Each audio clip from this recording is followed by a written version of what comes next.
as you crank it up, it goes, and a big hand comes out and starts pointing everywhere, and like wrestles itself from your hand, and you drop it on the ground. It goes, and it points in a direction. It points in a north east direction. Let me draw a ruler line so you can see the exact.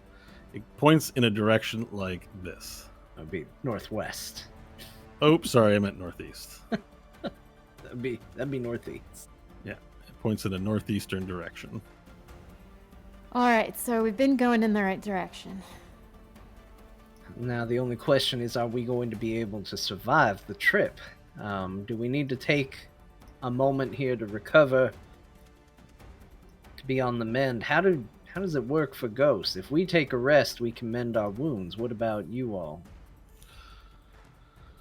That's a good question, Captain. We'll need some time to reform our ethereal forms, which kind of just happens. So, Do you think you could manage another sprint to the next location, or is it important that we rest here? he looks at the crew and he says, "Oh, I think they could survive perhaps a bit longer. But maybe 2 more assaults like that lightning and we're in trouble." All right. Hope, we're counting on you. Everybody else, if you're corporeal, brace yourself on something. Try and avoid getting knocked down, and Stanley will... Stanley's going to want to appear captainly. He doesn't do it, but he asks everybody else to hang on to something. Brace. Right. Everyone hangs on to something. You inform them to hang on to something. I mean, do you want them to fasten down at all, or just tell them hold on to something? I mean, are there Already chairs? kind of got that idea of holding on to Are something. there things in here that you could grab or strap to, or The banister of the side of the ship, Okay. the mast. Well, Nash would do that. Cannon. He would wrap himself around one of those and hold it, Okay. hug it like a firefighter going down a pole. All right. Yeah. So, are you going to maybe give a speech to everyone to do that to inspire them?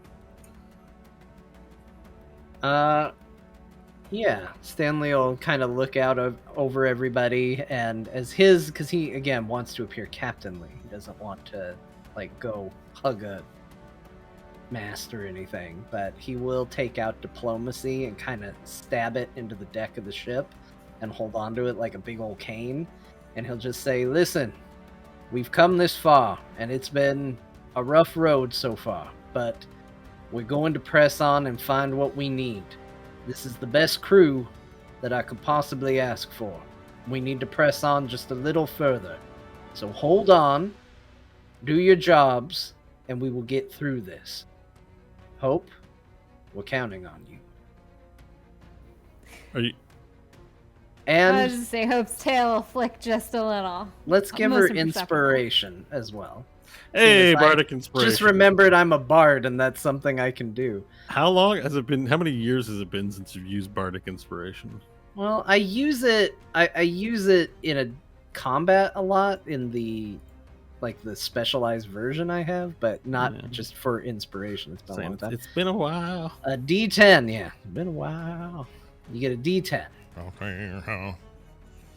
All right, so that D10 you can use, I think, if I'm not mistaken, on any attack roll, saving throw, or skill check, and you can declare it. Can you declare it before and after, or just before?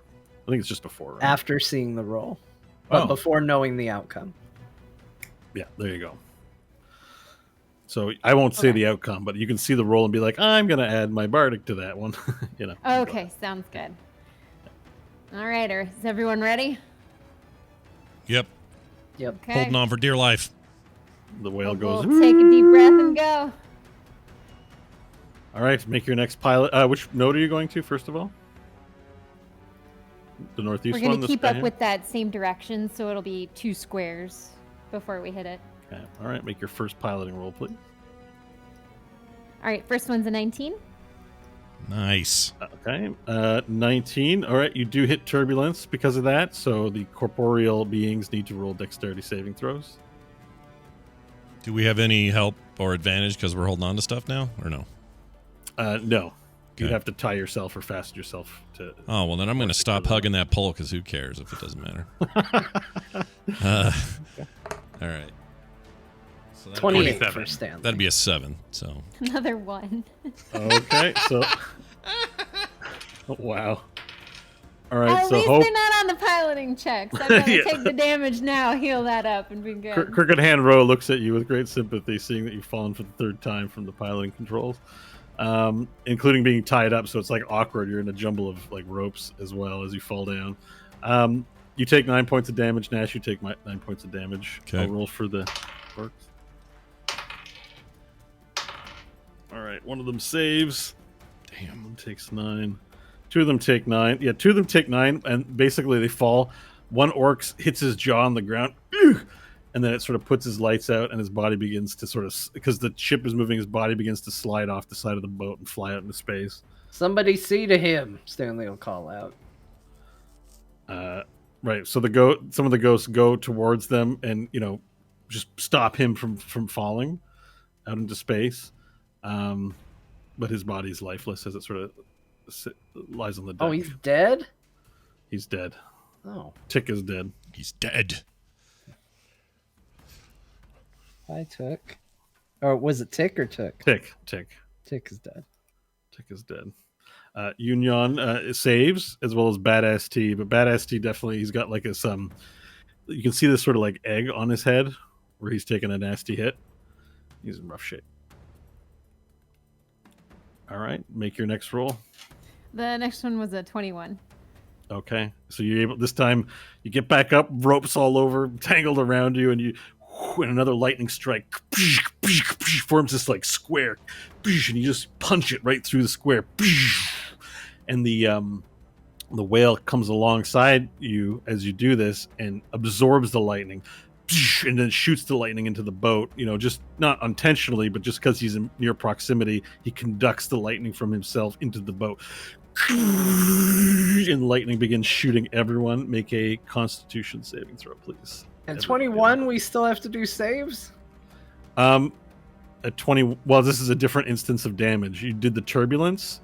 Oh. Now, this whale that's taken affectionately to your ship is causing you extra heartache by being near, and it's not being shooed away or anything. So It's like that He's next gen episode where that bug thinks the Enterprise, space bug thinks the Enterprise is its mother. Basically, that's what this is like, yeah, right? something like that. Okay. So I need everyone to make a Constitution saving throw, please. 16 on the Constitution save. 25. 28. 13. 16. Did anyone? Sorry, 16, 28, 13 for Nash. Hope. 25. Okay.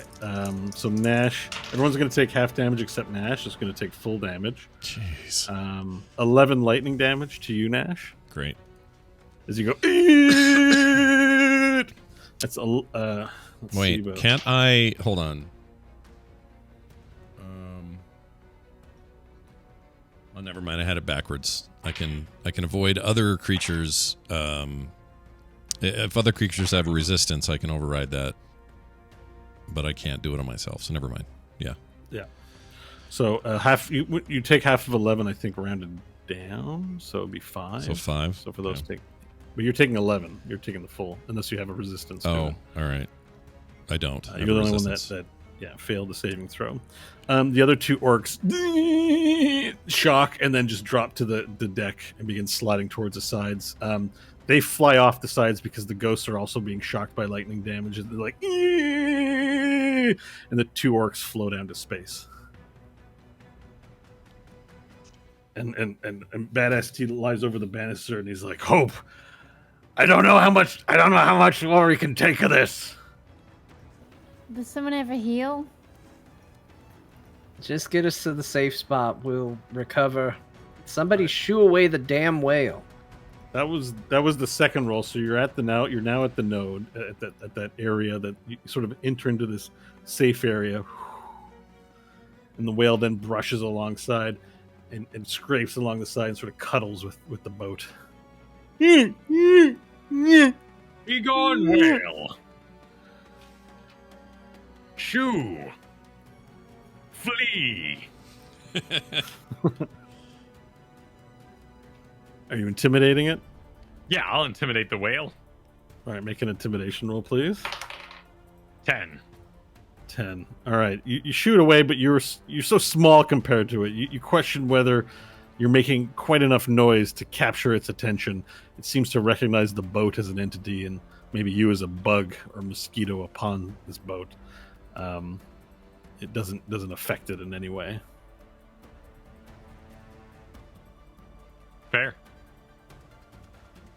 Stanley's gonna pull out his megaphone and aim it at the whale and just make it do that really loud feedback whine. Okay. Just to try and scare it off. Okay, so make an intimidation roll with that. Natural 20 for a 27.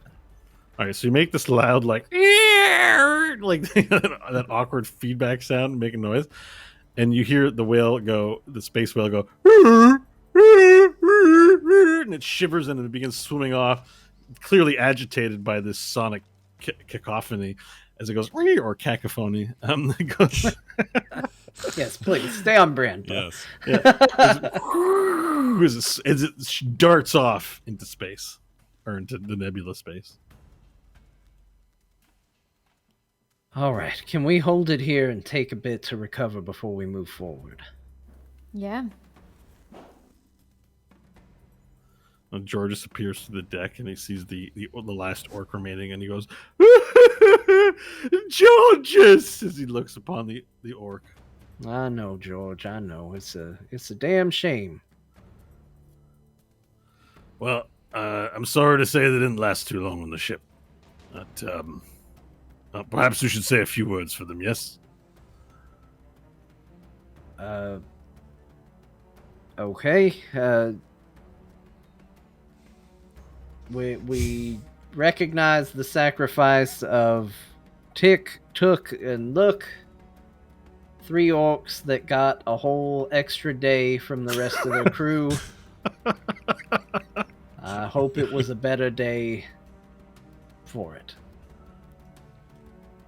Well, very well. And then one of the ghost elves floats through the floor with a large, what do they call those things? Scottish things. Bagpipes. Bagpipes. But like elfish bagpipes, so it's like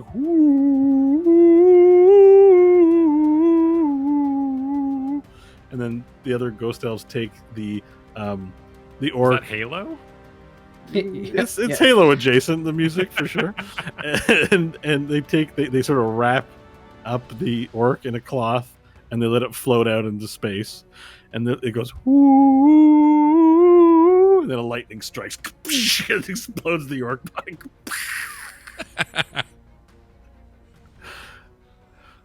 Never see Halo the same again. All right, everybody. Let's take an hour or two to rest, recover, and then we're going to press on. Yeah, I think I speak for everybody here when I say I'm kind of sick and tired of getting plugged with lightning. Says Badass T. We gotta start doing it. I can't even think straight anymore. Please, Stanley. Yeah, that's why I chased off the whale, Badass T. Thank you.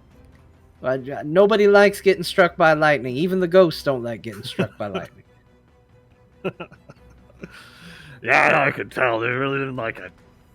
All right, everybody, we're gonna take a break. We'll be back in a little bit. sounds like you're going to a commercial break. Yep. After these messages. Yeah, after we'll these be right back. messages, we'll be right back. All right. Do we have a strategy for this lightning? Yeah, I got rid of the whale. The whale was the reason for the lightning. I got rid of it. We're fine. The ghosts will be fine, but I'm hurt. Badass T's grumpy and telling us things we already know. We just need a minute to recover. All right. We wait your command, Captain. All right, we'll take a short rest. All right, 15-minute rest. So you can use hit dice to recover hit points on a short rest, for example, if that's something you'd like to do. I definitely do. I think our NPCs are going to take care of that, so they'll do that now. I haven't done this in a bit, and I forgot how the site does it. So you have a certain amount of hit dice, and you can expend them to roll them, which will heal your life, right? So if I look at your character sheet, Nash. Yeah, where do I keep those? That's my question. Because I remember doing this before, I just don't remember where it is. So next to long rest up at the top, you hit short rest. Then you'll see a bunch of check boxes for your hit die. Yep, there it is. Click it, and it'll have you roll, and then you can roll how much HP you get, and you can keep doing that till you're at full or until you run out of. Yeah, so each check is for you, Nash, 1d6 plus 3. So if you only roll 1, however many dice you want to roll to recover. I had to health. use 3 to get back to full health, and then every long rest you recover half of the hit die you've expended. Which the sheet will take care of for you automatically. Yeah.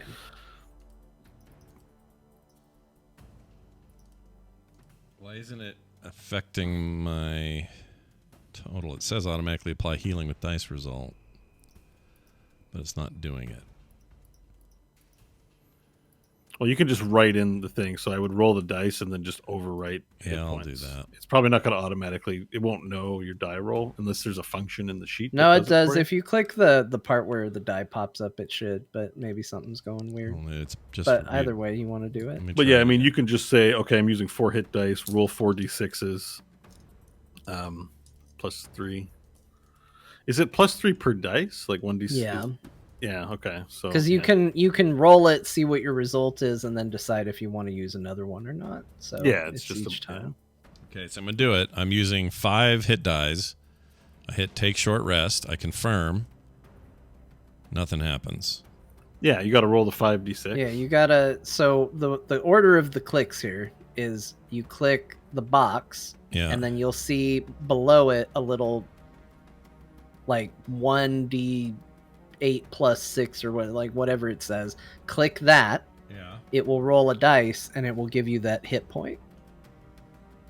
Okay, well. Okay, weird. Because it's. Here's all I have. I click on short rest. I get recover, and there's 2 options to click. Reset maximum HP, but we don't want that.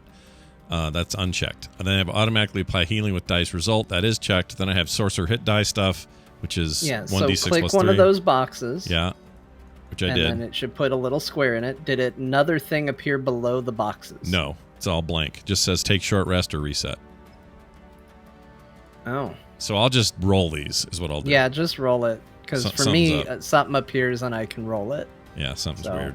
Okay, so I knew I wasn't crazy. Let's see. I'm going to do 4 of those. So 4. So it's 1d6 plus. 4d6 plus 12. Like, each check mark is 1d6 plus 3. So if you check 4, you get 4d6 plus 12. 4d6 plus 12. Yeah. Okay, hold on. 1, 2, 3, 4.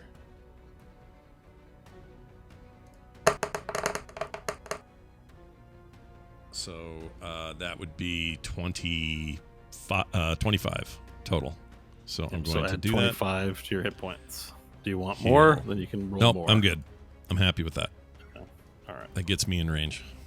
That's weird. I might Sweet. be a browser thing. I don't know why I didn't do it for me, but whatever. Weird. Yeah, it's okay. Okay, so has everyone recovered their hit points to their satisfaction using their hit Yes. dice with the short rest? Very All satisfactory. right. Yeah. Union and Badass T have both taken the rest as well, just to sit down and take a breather. The ghosts as well seem to have taken the short rest and seem to have benefited from it as well.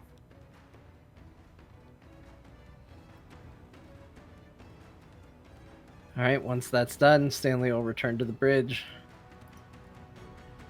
All right, if everybody's feeling up to it, we press on.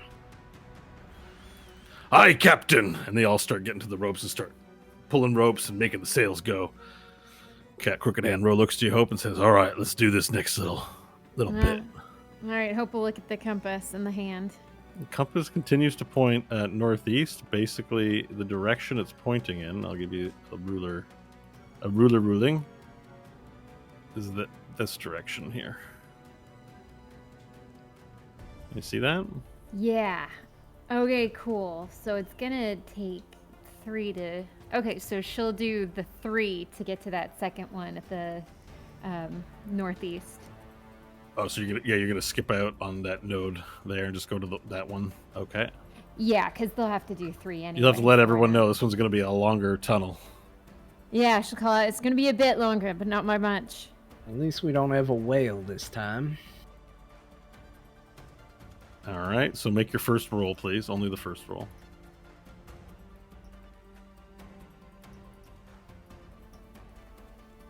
$19. Okay. 19. There's some turbulence. I need everyone to make a dexterity saving throw, please.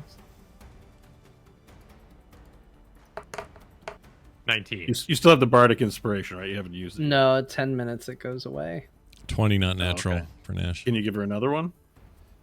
Would you I give her another one? could, but let's. I mean, right now we're doing okay. 24 for Stanley. 24 for Hope. All right, everyone got 20s, 20 rolls. That's what I heard. Yep. I got a 19. You're safe. So you guys manage. You guys are getting used to the turbulence. The boat shakes. You grab onto something and you stand fast. All right, next roll, Hope.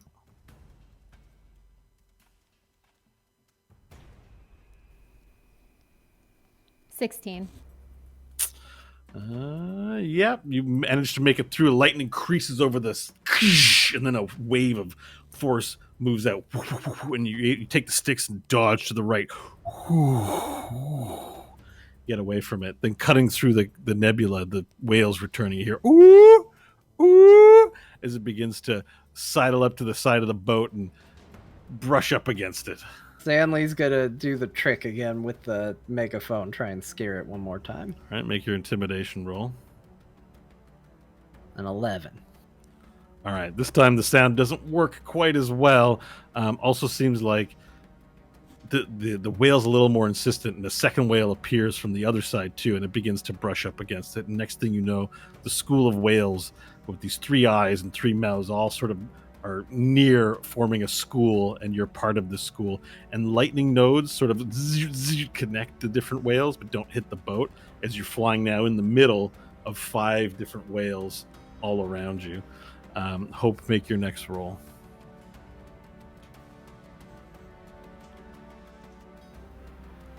$25. Okay, so you navigate, you're threading the needle now, you're in the zone. As lightning strikes between whale and whale, you're and you move through the next zone of space with all the whales around you. There was, wait, was this the second roll or third roll? This is the third roll. Third. Right? Third roll. Okay. All right. Now you've got one more movement. Oh no, that's it.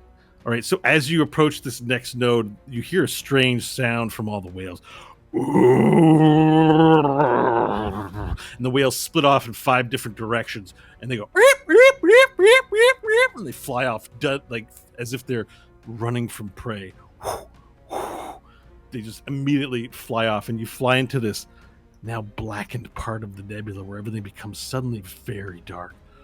There's still purple around in the clouds, but in the center of this space, sucking all the light out of the nebula as you move forward, you see this sort of angry sphere emanating blue flame. Oh, jeez. The enemy of the whale. And us, potentially. Is the compass doing anything? The compass is pointing in the direction of the sphere. Hope we'll look at the compass and then look at Stanley.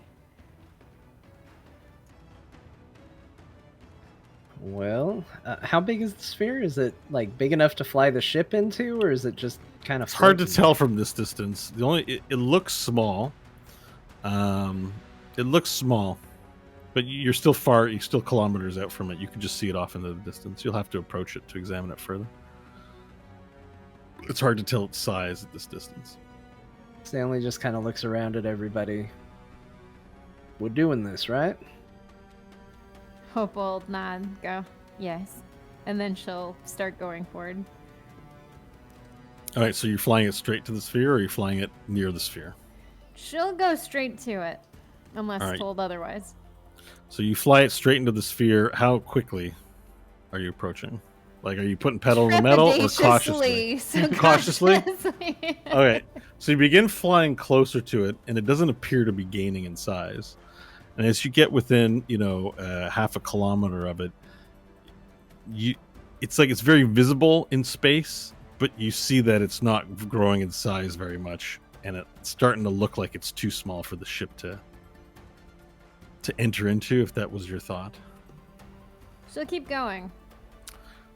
All right, you keep going, and it approaches the nose of your ship, and it seems to be small, about the size of maybe one of the cannons. Maybe it's 6 feet in diameter, and it's this small thing. If you fly any closer, you'll get the nose of the boat stuck in it, perhaps. And it looks like a sphere, but as you get closer and you move towards the front of the boat to get a better look at it, it seems like it's a sphere with a landscape of stars on the inside.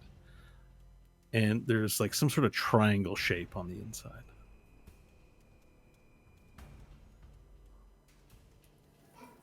Do we try to drive into it, Stanley? Or we can try and walk in? I don't know. Maybe bring us alongside it. I don't suppose any of the clown college individuals told you about this. No. And Hope will pull the ship alongside so that close enough that if they wanted to kind of like walk a plank to get to it as people, they could. Okay, so you pull up along parallel, so to speak. It's a sphere, so but you pull up parallel to the sphere, and as you do so, the hand of the trinket you have moves towards the sphere. You pull up alongside the sphere, and the sphere is about as tall as Varel, height and width, height-wise, diameter size. And inside the sphere, you see there's this flaming, like gaseous thing that looks like it's burning a hole in the universe, sort of on all sides. But as you move around it, it never looks like you can actually see that flame head on. And inside the sphere, sort of stretched and distorted like a lens, you see a sea of stars. And as you get closer, you see this dark black and gray sort of pyramid slowly rotating on the inside.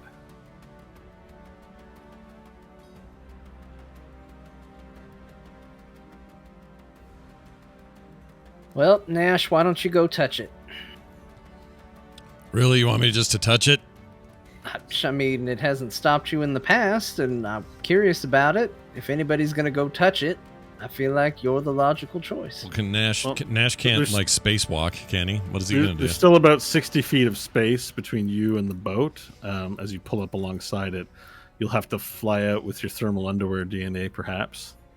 Yeah, but how will I stay alive? Like I can't not breathe, right? So Uncle Severed has a look at your face. He goes, "Right, I think we got something for that. That concern. I know that look. That's the look of someone saying, 'How do I breathe in space?' And I've got something for that. Georges." And Georges appears. "Go get the helmets." And Georges goes, "Georges!" And he goes down beneath decks, and then he comes out to the door holding these large glass bowls with these little sort of neck fasteners on them. And he goes, "Georges!" And Uncle Sever says, "These are space breathers for your mortals." He just put that on your head, and he takes one by example, and he puts the bowl on his head, and then he pushes the button on it. It's got this sort of elven design. It's wood where it connects. It's not metal. It's made of wood and glass. And he puts the bowl on his head, and this will help you to breathe in space if you need to do so. He takes it off and goes, "Here you go, Nash." I would take it, but I would say, well, what about the rest of me? Like, space is cold and unforgiving. It's going to just shrink me and make me shatter into ice out there. I need like a suit. Oh, you'll be fine. This will take care of the whole body, the whole deal? You'll be fine. Hope's putting on her helmet, just like, Nash, it'll be all right. We've done crazier things. All right. I'll do it. Does my snoot fit? Right. And he sort of, there's a little like sort of arcane dial on one of the ones he gives to you, and he sort of moves a few wooden tabs, and the glass sort of molds into a beak shape, so you have less of a bowl and more of a bowl and a beak area for your mouth. He goes, "Here, try this one." All right. All right, and as you put on your helmets, the wood magically, changes shape to fasten tightly around your collar area, and it goes, "Whoop," and you're breathing proper air inside the bowl. Okay. And you sure this is going to protect our exposed skin and stuff? You'll be fine, mate. It's just a bit of space, nothing to be scared of, as long as you can breathe. All right, let's go. And we'll Hope go. brings the compass. Well, I don't think everyone was going to go. They wanted you to go lick it, Nash. Oh, by myself? Oh. All right. It's a bit of you first. I feel like you drew the short straw. Is that right, Captain? Well, Maybe not put quite so crudely, but usually he's the volunteer to go touch things before anybody else anyway, so I figured it would be a job he would jump at. Or hover to in this case. Nash, you got the underwear. You float on over there. Check it out. hang on a second. I'm going to... Do I have to be in turns here to do this? Nope. No, I mean, I don't mean... Oh, I don't know what you're asking. Sorry, Yeah. I don't know why I said that. I'm used to gonna... answering questions, so I'm like, all right, here's an answer to a question I don't even understand. I chose no. I want to cast... Sorry. I want to cast shield on myself at level 1. Okay. All right. Just to have a little extra layer of something. What's the duration of your shield?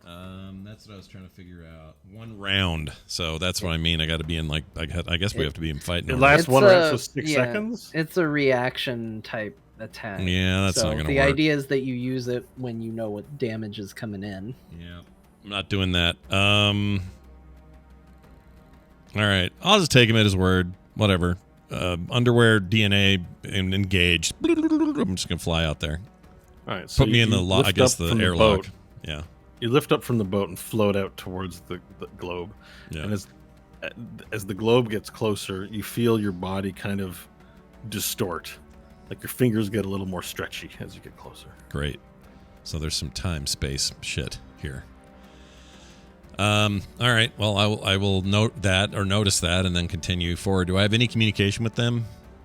I mean, you can yell at them across space. They're not going to hear it. We don't have like a mind meld. What am I thinking? Oh, the other campaign. Yeah, Stanley it's has D&D this thing. space, not Star Trek space. Yeah. Well, Stanley has his, or not Stanley. Your other character, Ko, has a Yeah. thing. Psychic like that. network isn't in this game. Yeah, it's not in here. All right. Well, then I'll continue to float to the anomaly. All right, you float out 50 feet from the boat. Everyone watches Nash as he floats out. And you get close to the sphere, and your body's a little distorty, and you're now in front of this sphere. And what you can see in the sphere is there's a pyramid floating in space. In the It's gray, Mhm. and it's inside the sphere. Okay. Inside the sphere is a sea of stars, Okay. and this pyramid floating out there, foreboding it's rotating inside the sphere. But aside from that, it's doing nothing.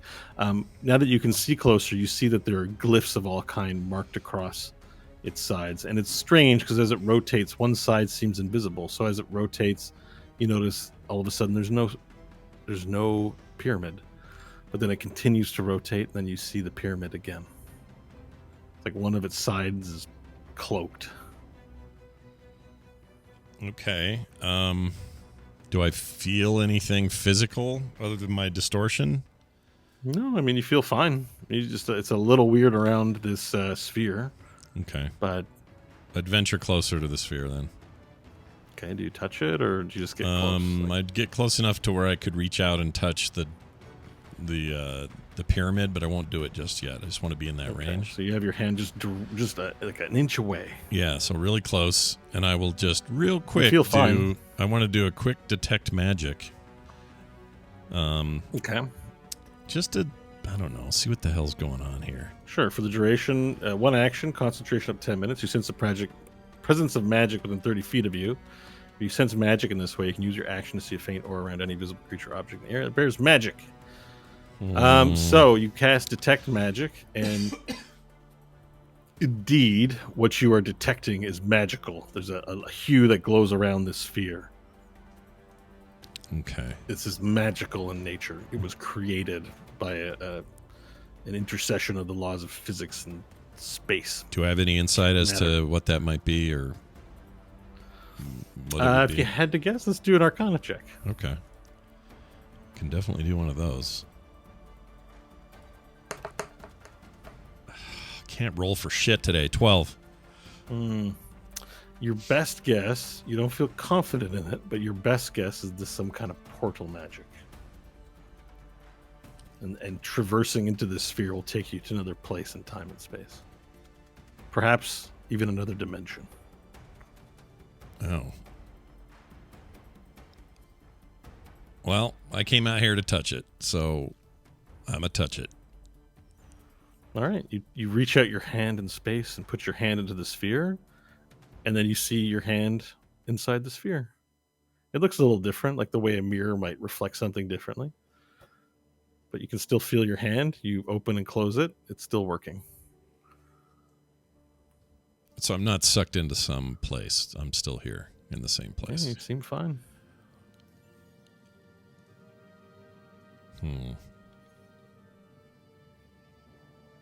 Am I actually touching the pyramid?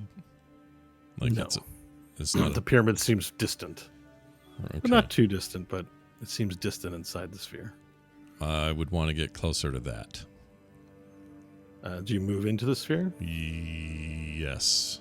You cross the threshold into the sphere. Whoop. And then you find yourself floating in endless space with the pyramid before you. Maybe not too distant, but it looks larger all of a sudden. It looms over you miles high.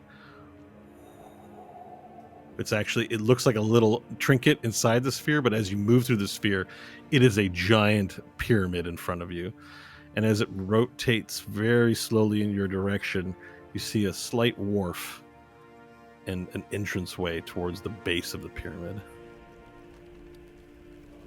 There are glyphs on a horseshoe-sized gate and leading into darkness somewhere inside the pyramid. I will continue toward that. All right, you look back just to see what your bearings are, and you see that there's a little circle, a little hole, and then your ship. You see your airship in the purple nebula floating, and to everyone else, it looks like Nash has disappeared into the sphere. Oh, shit. So the rest of you on the boat, Nash is gone. Don't celebrate yet. I might come back. All right, so I'll keep making my way toward the thing. So you horseshoe float entrance. slowly towards the ship. It's going to take a little while. As you get closer, it doesn't seem to get any closer. Okay. Am I making any progress? Your estimate might be it might take you 30 minutes. Okay. But it's hard to know. It's hard to know. It's space. But I am making progress. I can tell that, right? Yeah, you can tell that you are making progress. It's just it's not as close as it seems. Okay. Well, I'd keep on keeping on. Not going back. Keep on. All right. So Nash has now been disappeared for 30 minutes. At any point, do you stop and go, what's going on? Or do you just let him be gone? Party on the boat. Well, I don't know how much time we should give him. If he's stuck, we should definitely go help him, but then again, it is Nash. Who knows what he's doing over there?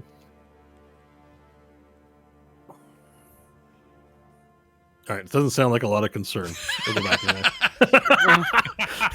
Quiet introspection. Everybody's just thinking about it. It looks like Magic Bull that Nash ends up on. You know, it's just he's on a magical adventure. What can you say? Yeah, All right, if he so needs Nash- something, I'm sure he'll find a way to tell us. 30 minutes goes by and you're floating in the depths of space. As you look behind you, you can barely make out the circle that you moved through.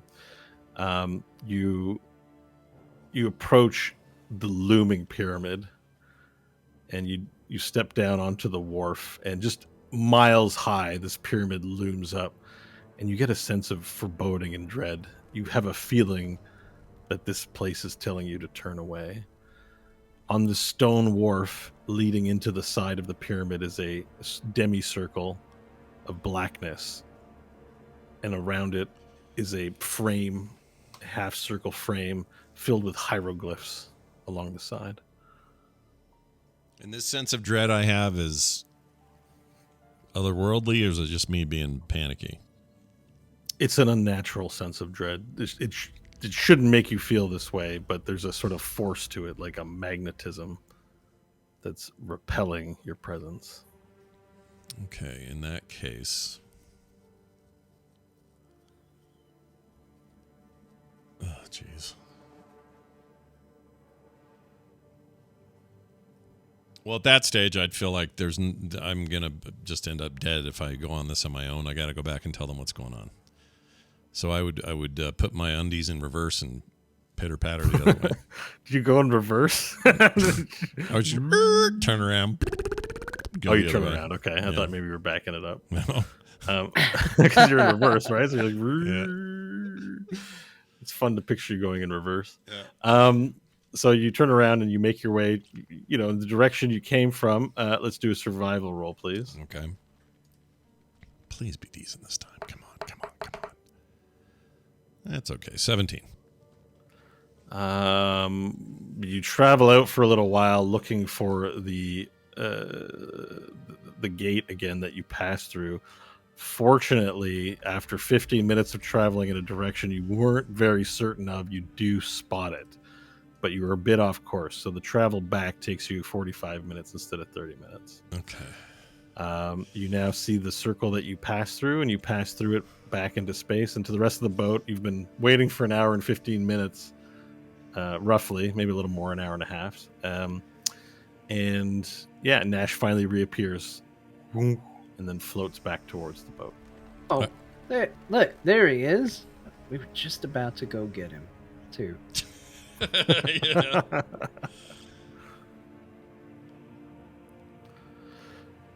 Right, so you found what you're looking for there. I'll get off or land, take the thing off, and say, yeah, there's something in there that's real weird, and the closer I got to it, the scarier it got, so I turned around. But there's something unnatural going on in there, and I'll explain to them the sense that I had being in there and to describe what I saw on the hieroglyphics and the... Is there more space to traverse in there? Should we try and bring the entire boat in? Do you think that would work? Probably. It didn't reject me or anything I was wearing, so probably could take whoever. Big ship full of people shouldn't be a problem. Well, there's something real bad in there. I don't know what. How easy was it to find the way back? Kind of hard because it's not a big hole that I came through. I assume that the hole will be the size of the ship if the ship goes through it, but either way, it's a big space in there, and it's just kind of... You're good at navigation, though. You could probably, remember where your car is in the mall parking lot better than the rest of us and know where that hole is. All right, well, Hope, why don't we try and bring the boat in? At the very least, we could leave it near the exit. Probably be easier to spot the boat than it is the hole. Could we have a piece of rope going through the hole attached to the ship so that we know exactly where it is when we need to go back? I don't know if... How long did you have to fly in there before you... Well, how long have I been gone? It was about a half an hour to fly to the pyramid. Does that match? So that's real time for me and them. It didn't get distorted or whatever, as far as you know, Bo? Yeah, it was about 30 minutes. It's your time. Okay. Like, they were gone for an hour and a half. I mean, no one's checking a clock. But I mean, they're not seeing delayed. 2 hours go by, and I only saw a half an hour go by, right? It's not one of those deals. Like Picard's not playing a flute in his 80s. No. Okay. Your time is parity. All right. There's time parity. Then I'll explain that and also explain that I was a little off course, and that's what took me longer to get back. It's an awful big rope. The coordinates. We can track that. And Hope will go up to the coordinate panel and see if she can't mark here on this side of space where the hole is, and then when they go through, where the hole is in that space. Mm-hmm. One of the issues is that the sphere is 6 feet in diameter. It's unclear whether the boat will fit through. Well, we gotta try. Okay. I just wanted to make sure to remind you of that fat little detail. But okay. You ever commit to an idea and before you even know if it's gonna work or not, you got a pretty good feeling it's not gonna because the DM went, okay. Yeah. Okay. All right. We'll see how it goes. Yeah, let's try it. Let's try it. All right. So, Hope, you're going to try and navigate the ship into the sphere. Yes, but very, very, very slowly. So at the first sign of any damage, it stops. So, are you going to pull out and then sort of 3-point turn into it? Or are you just going to try and turn into it? So you face it head on, or you just try to swirl in along the side of it? She'll do head on. Okay. Yeah. All right. So you move the ship in the direction of the sphere as you sort of pull out and try to hit it head on. As you move towards the sphere, the front of the boat begins to shrink, like get sucked in, like through a straw. All of a sudden, the laws of physics no longer obey, and the boat distorts, and everyone looks stretchy and weird, and it feels like your bodies are being pulled as you get sucked through this straw. And the boat floats in. And the boat then reemerges on the other side of the sphere. And you're through the portal. All right, Hope's going to go to that coordinate map, and she's going to try and mark where that hole is. All right, so Quick Hand Bro helps you and to make a new set of coordinates, and then it prints out on this little parchment thing that goes.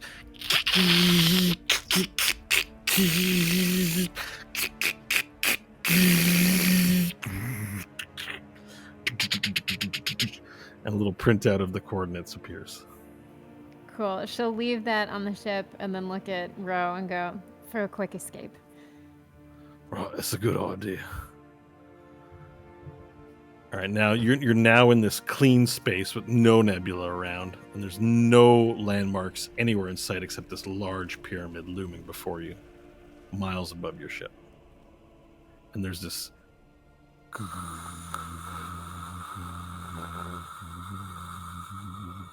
of this sound, this like low humming sound of maybe the pyramid's presence through space.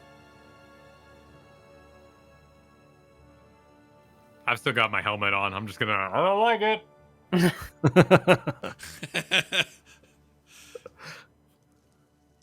What do you do next? Well, I think we head for the pyramid. All right, you bring your boat up alongside. It doesn't take as long to travel by boat as it does by thermal underwear DNA. So within about 5 minutes, you're at the wharf and the pyramid looms over you.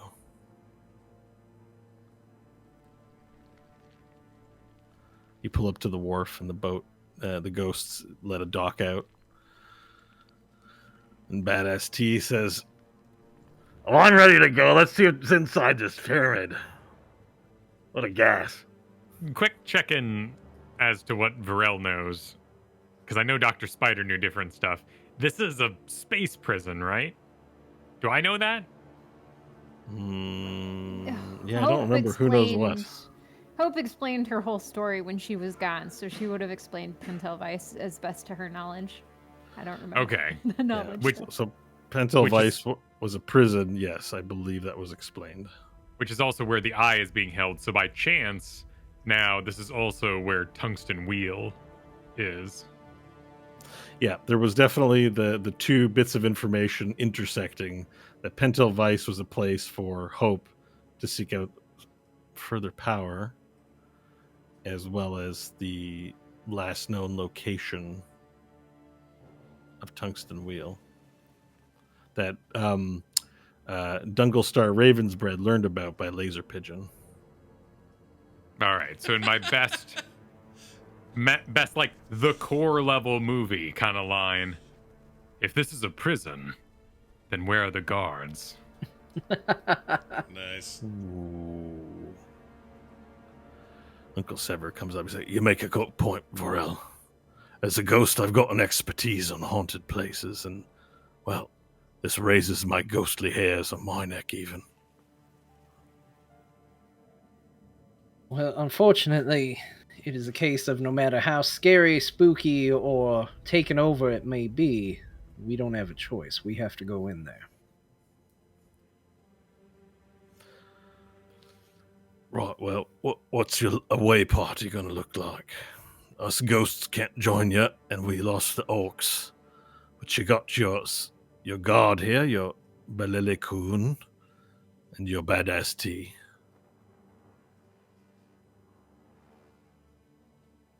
Well, I say all of us living folk on the ground, you ghosts mind the ship. Any instructions while you're away, Captain? Just keep it ready for a quick escape. Keep your eyes on where we came in, so if we need to get out of here and fast, you're set to go. Right. Perhaps we can use the laser pigeon as a reminder of where it is. Just shoot one out over the portal. Not a bad idea. Good. Good hunting, Captain. And the crew stands to attention near where the dock is, making a ceremony of your exit. All right, so Badass T, Yunyan, Varel, Hope, Valir, Nash, you disembark from the boat. And you're now upon a large stone bridge leading to a doorway in the side at the base of the pyramid. You walk slowly towards it, and as you get close to the gateway, finally you're able to see inside a little bit, although it's quite dark in there. Those with dark vision can see, those without cannot. Does anyone want to do any light? Are there any loose, I don't know, pebbles, rocks, matter around? Everything's made of gray brick. There's no loose pebbles or loose ground anywhere. It's all smooth and... It's all smooth and perfectly constructed. This doesn't look like some shoddy old design. It looks opaque, uniform. All right, well, I'll take a veggie peeling out of my pocket, set it alight with that, or with my power, and then I will have the little hand hold it. My shoulder hand. So the little hand holds out a glow-in-the-dark vegetable peeling, Yep. illuminating everywhere. Yep. And as you enter into this room, you see that's a long hallway, and with a large roof, a good clip up. Let's say 60 feet, maybe, like a hall, like Sistine Chapel style, except without the ornate colors. It's all gray and dull. This sort of archway leading down. And as you walk down this archway, you see statues of these large beings cut in triangular shapes with these sort of diamond-like legs and diamond-shaped arms, and they're sort of arched with these faces without any mouth or eyes, just this sort of face and this band across where the eyes might be, and they stand leaning over top in the archways, and there's about 8 of them as you move past them down this long hallway. Finally, at the end is this large circular room, and there's a large circle in the middle with what appears to be something of a pit. So it goes down. And on one side of the pit, on the opposite side, there is another stone-like figure, but this one isn't leaning forward. This one is standing too. When I say large, I mean it's about 12 or 14 feet. There are glyphs written in some arcane language all across the floor around this circle. Can anyone read that? Take a look. Is it a language I recognize at all?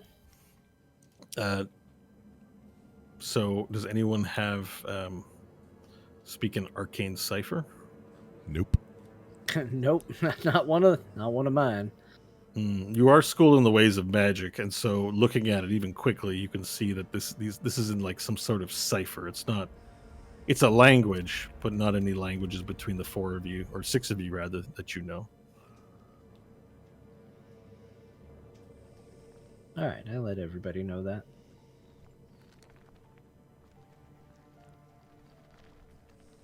It's deathly quiet in here.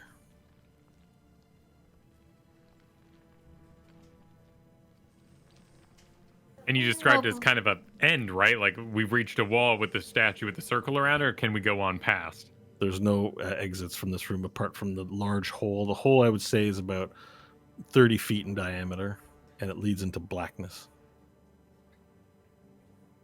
It goes down, which is interesting because you were at the base of the pyramid, so you would sort of assume what could be down and not up. But that's where this leads. Sounds like puzzles. Hope will start looking around the room to see if she can find writing on the walls or anything that looks suspicious or might lead to something. Make an investigation check, please.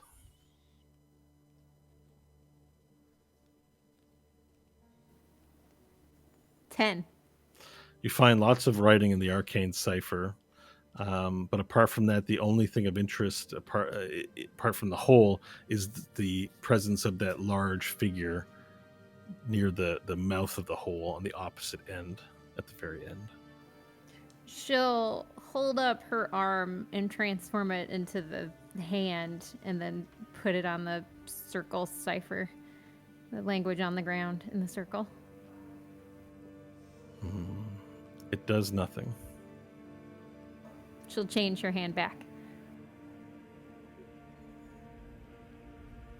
You may wish to speak with your friend. Okay. Yeah, that's true. So as she changes it back, she'll call out, well, what next?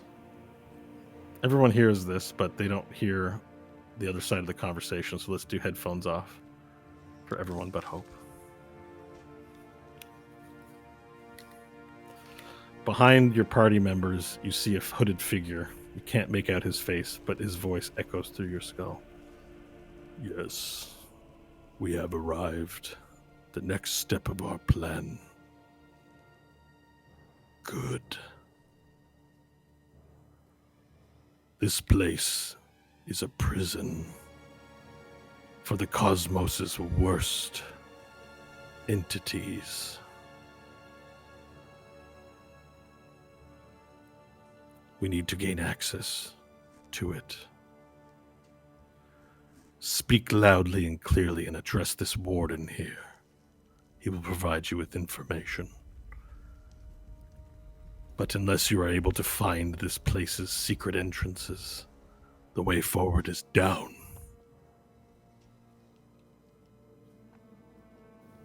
And with that, he disappears. Oh, unless you have a question. Sorry. No. I try to make it dramatic, but you can interact. That was great. She'd totally start to ask something, but then he's gone. Okay, perfect. So everyone else headphones on then.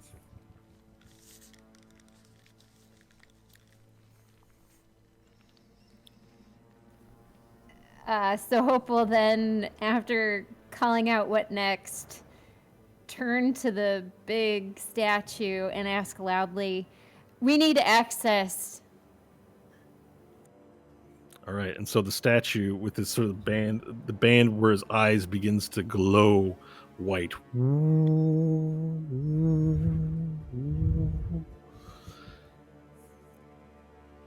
Unidentified beings, please state your names and purpose for your visit to Pentel Vice. Orifi Akmenos, we're here to find Tungsten Wheel.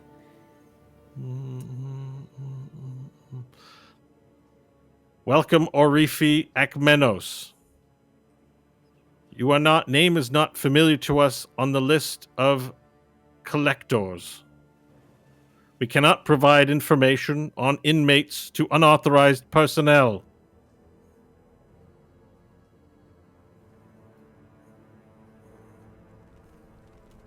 Hope will nod to everyone else to kind of step up and give names. My name is Valir Ornath. I am the Soleli Prime, here to collect tungsten wheel. Greetings, entity Valir Ornath. Your name is not familiar to us as a member of the Collectors. Information on inmates is unauthorized. I'll step up and go, Nash Magard of the Solar Mines. Greetings, Nash Magard of the Solar Mines. Your name is not recognized on the list of collectors known to us. Information on inmates is not authorized. Vorel Rasfim Kurik? Greetings, Forel Rasvim Kurik. You are not known to us on the list of known collectors. Information on inmates is not authorized.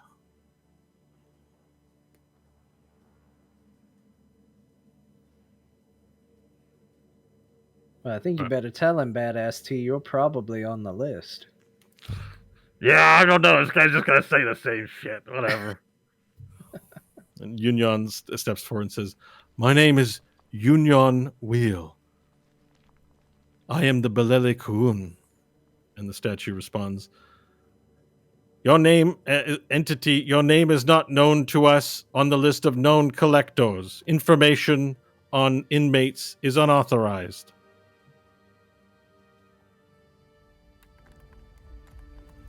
How do we get authorization?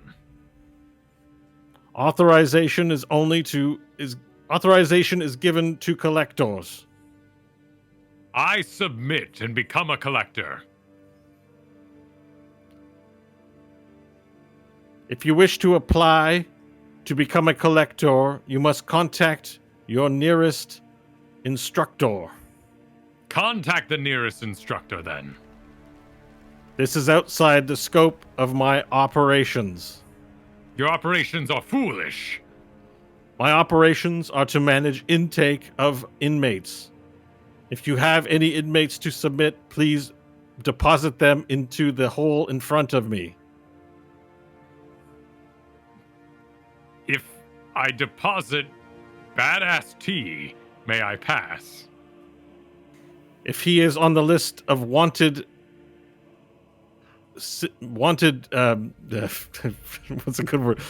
If he's on the list of wanted felons for crimes against cosmic space, you may deposit him into the hole and collect your reward from an instructor. He might be. Yeah, very well. Murdered that guy and blew up whole portals around Sigil. He's probably a very known felon. I do not have a record of a Badass T.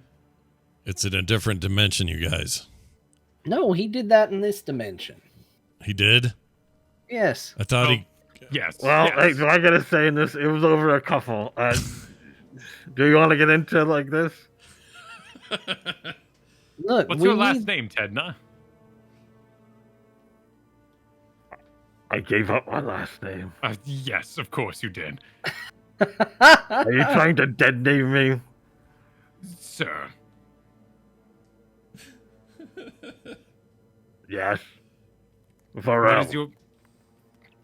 What might this entity thing know you as?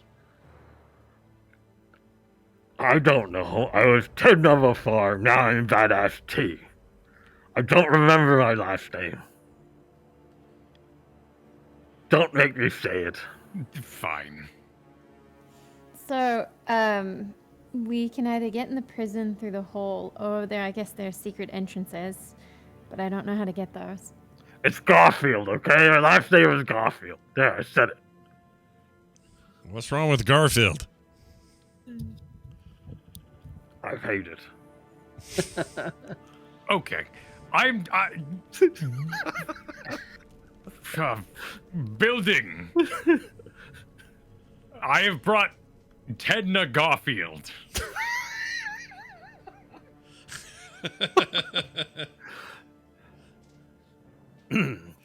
Tedna Garfield entity, not on list of known felons. Okay. I mean, that's just a bad list, because he definitely is a criminal. Could be pretty big criminals then. Statue, what if I said I was Tungsten Wheel?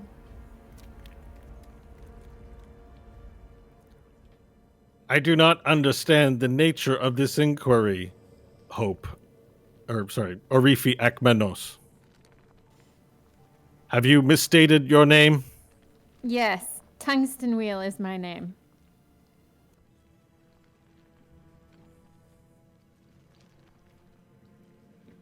Greetings to meet you, Tungsten Wheel. Your name is not on the known list of collectors. Information on inmates is not permitted.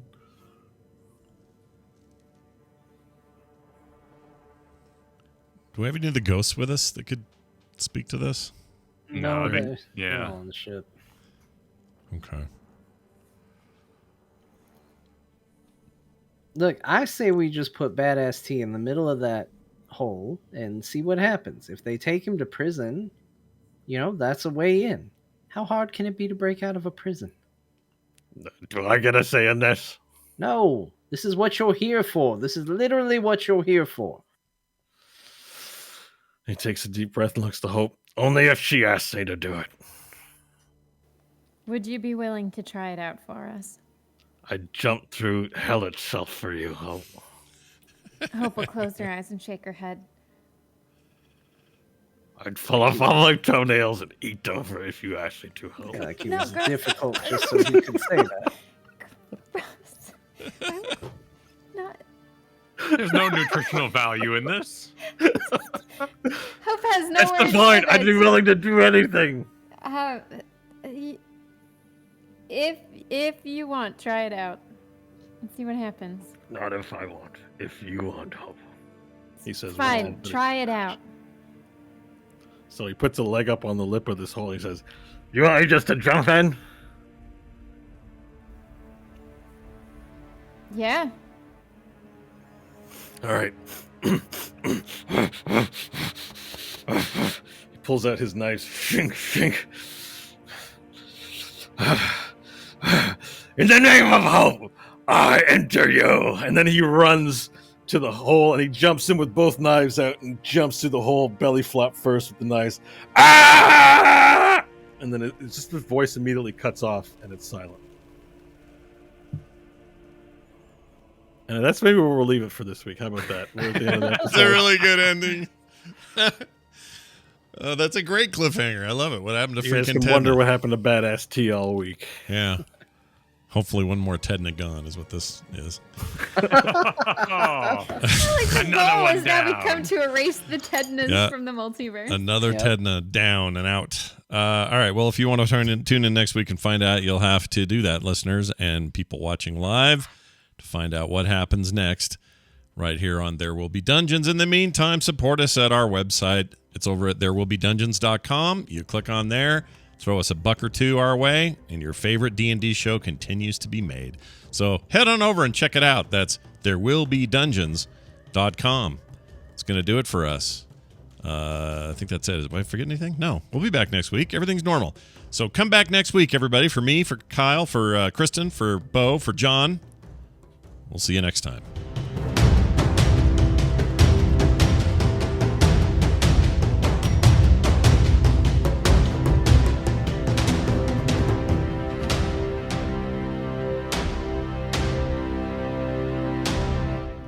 This show is part of the Frog Pants Network. Frog Pants Network. Get more shows like this at frogpants.com. Totally normal. We're under attack!